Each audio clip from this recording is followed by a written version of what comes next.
Today's Draw and Tell story is called The African Safari. Now, this one is a little bit longer of a story than the last one, but hang in there, we can do it. Pause the video if you need to catch up, okay? All right, here we go. We're gonna start with Lindsay, who lived in a house on the edge of town. Here is Lindsay's house. And her best friend, David, lived right next door. This is his house. Both houses had really nice gardens, like this and like that. Every summer for their vacation, they went to a summer camp. As camps go, it was a good one with all kinds of sports and crafts and nature trails that wound through the woods like this.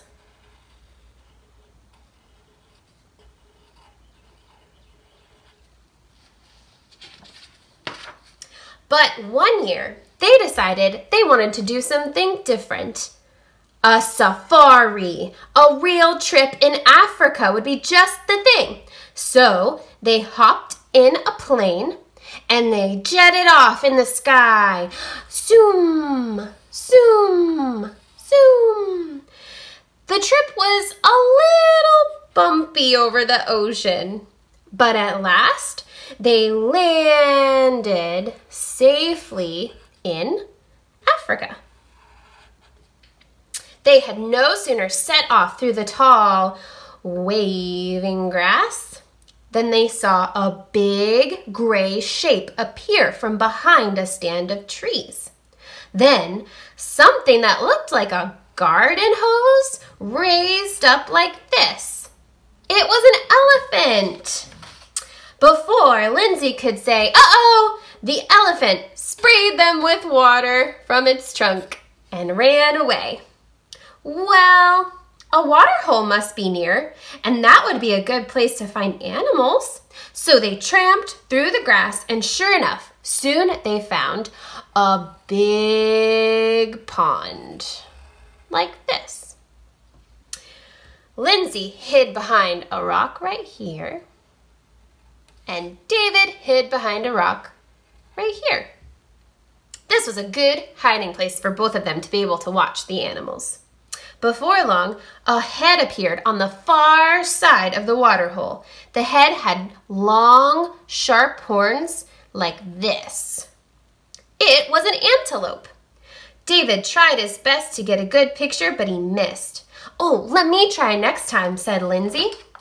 Then suddenly, two long, skinny necks appeared at the same place the antelope had been. You can see them right here. On top of those necks were little heads that had little horns and ears like this. They were giraffes. Lindsay aimed her camera carefully, but before she could take the picture, the giraffes lowered their heads to drink their water and were seen no more. A while later, again at the far side of the water hole, some zebras came to drink. You could see their striped coats from far away like this. "Rats," said David. "We're too far away from all the animals to take a picture. We might as well go home." They had no sooner started than right behind them, they heard a low growl, and there was an enormous lion watching them. Lucky for them, he had just eaten lunch, so he had a big smile on his face. At last, there was something near enough to take a picture of, so they did. Can you guess what they took home from their hunting trip? A stuffed lion? No. A lion skin rug?